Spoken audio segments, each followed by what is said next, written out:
contoh-contoh dari penggulaan, di mana ada manisan basah, kemudian ada manisan kering yang bertabur gula, kemudian ada manisan dari kolang kaling. Ya. Kemudian penggulaan lainnya adalah susu kental manis, di mana susu kental manis ini sudah saya jelaskan melalui proses pengolahan awalnya dengan menggunakan evaporasi, kemudian ditambahkan dengan gula sekitar 18% yang berguna untuk pengawetan, kemudian pengentalan. Kemudian dilakukan pengentalan untuk susu kental manis ini sampai dia total soluble solid atau total padatan larutannya itu adalah 70% pada pemanasan dan tanpa dilakukan sterilisasi. Jadi hanya proses pengolahan suhu tingginya menggunakan metode evaporasi saja.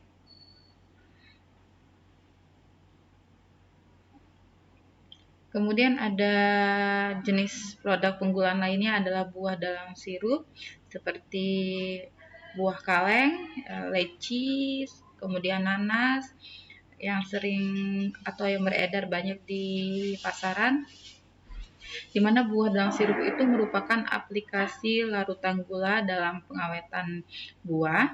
Ada 3 kategori dalam konsentrasi gula, yaitu ada buah manis sedang, dan buah asam.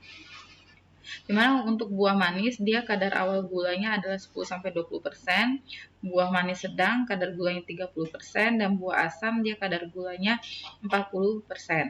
Nah, untuk metode pengisian pada buah kalen tersebut dibagi menjadi dua, itu adalah raw pack dan hot pack. Apa sih beda dari raw pack dan hot pack tersebut?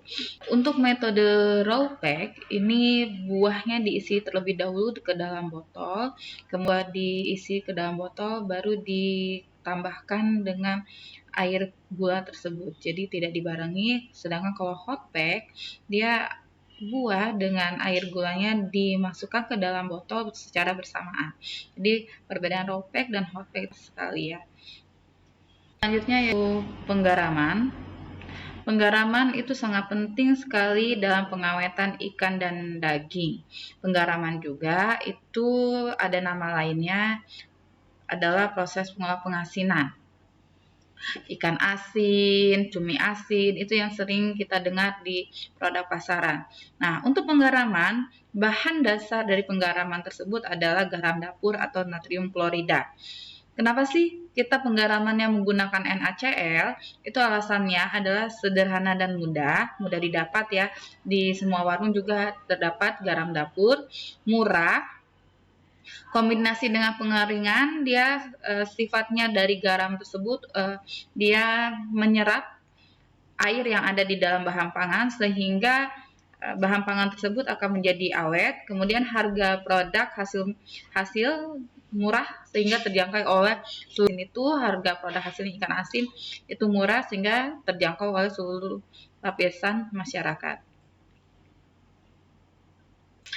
Mekanisme penggaraman itu meliputi garam menyerap air secara osmosa dari dinding-dinding bahan pangan tersebut sehingga menyebabkan air pada bahan pangan berkurang. Kadar air berkurang otomatis berbanding lurus dengan aktivitas water atau kelembapan air pada suatu bahan pangan menjadi menurun sehingga menyebabkan metabolisme mikroorganisme terhambat.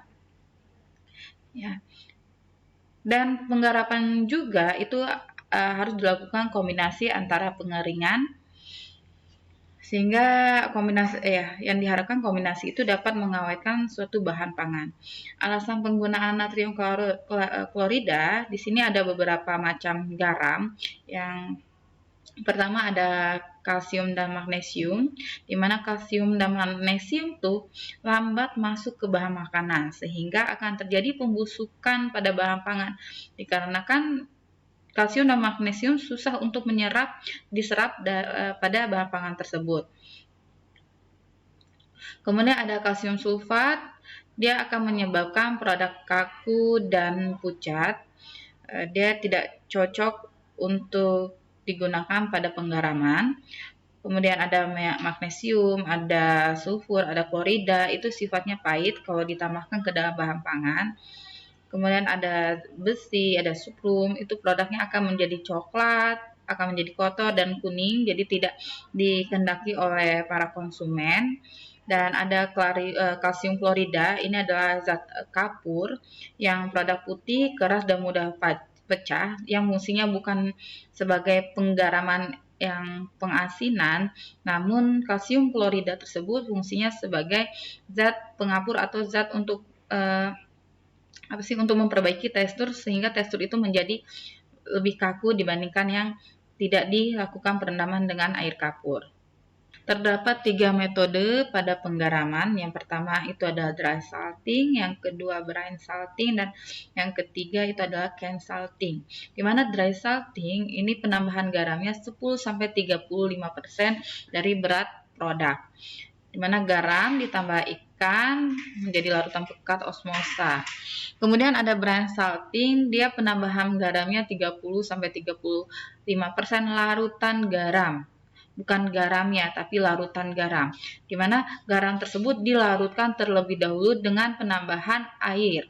30-35%, misalkan kita membutuhkan 1 liter larutan garam, dari 30-35%, cara perhitungannya 30 dibagi 100 dikali 1000. Jadi berapakah kebutuhannya? Ada 300 gram garam yang dilarutkan dalam 1 liter air untuk dilakukan penggaraman dengan metode brine salting. Caranya sudah dilakukan sudah dibuat larutan garam, kemudian ikannya direndam dengan larutan garam tersebut, ditutup, kemudian diberi pemberat. Kemudian metode yang terakhir itu adalah can salting, di mana can salting tersebut sama seperti dry salting, tapi kalau dry salting itu menggunakan wadah, can salting tanpa menggunakan wadah. Kelemahan dari can salting tersebut adalah perlu garam yang banyak dan lambat metode penggaramannya. Nah, untuk metode penggaraman dry salting, contohnya seperti di depan ini ada wadahnya, ini 10-20% garam yang ditambahkan sesuai dengan berat bahan produk. Kemudian ini brine salting, di mana garam tersebut dilarutkan terlebih dahulu 30-35%, kemudian baru direndam bahan pangan yang akan dilakukan penggaraman tersebut.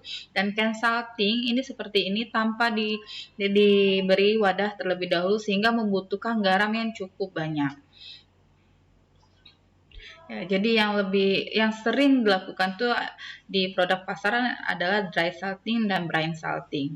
Nah, ini adalah contoh-contoh dari produk penggaraman. Ada ikan asin, ada telur asin, sawi asin, ada sauerkraut, kemudian ada pindang ikan, kemudian ada corned beef. Itu adalah produk dari penggaraman.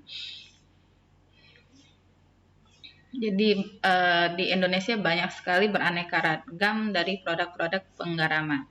Kemudian yang terakhir adalah pengasaman. Pengasaman ini dilakukan biasanya hanya di buah-buahan dan sayuran saja. Ya. Secara tradisional, dia melalui metode penggaraman terlebih dahulu, kemudian proses fermentasi. Jadi ada 2 proses pengolahan yang terjadi pada produk pengasaman. Nah, untuk pada pengasaman, pembuatan larutan garamnya tidak terlalu tinggi konsentrasinya, hanya 3-10% saja. Sedangkan yang brine atau larutan garam untuk penggaraman, dia konsentrasinya 30-35%. Kemudian bila kadar garam produk akhir lebih rendah, maka asam harus ditambah.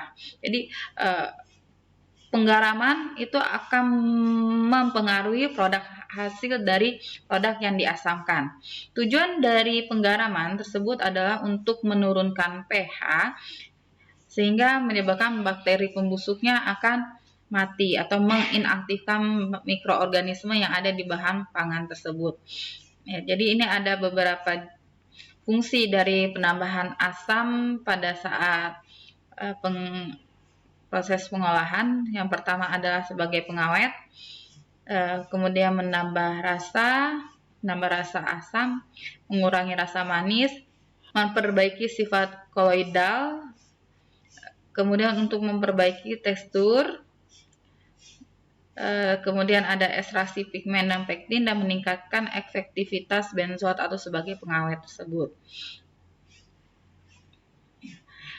Di sini ada beberapa jenis dari produk yang pengasaman, yaitu ada asinan buah dan asinan sayuran. Ini adalah produk-produk dari metode pengasaman. Yang awalnya prinsipnya untuk pengasaman ada dua metode. Pertama itu dia penggaraman atau pengasinan terlebih dahulu, kemudian metode selanjutnya adalah teknik fermentasi sehingga akan menghasilkan produk yang asam. Kalau misalnya konsentrasi garam yang diberikan pada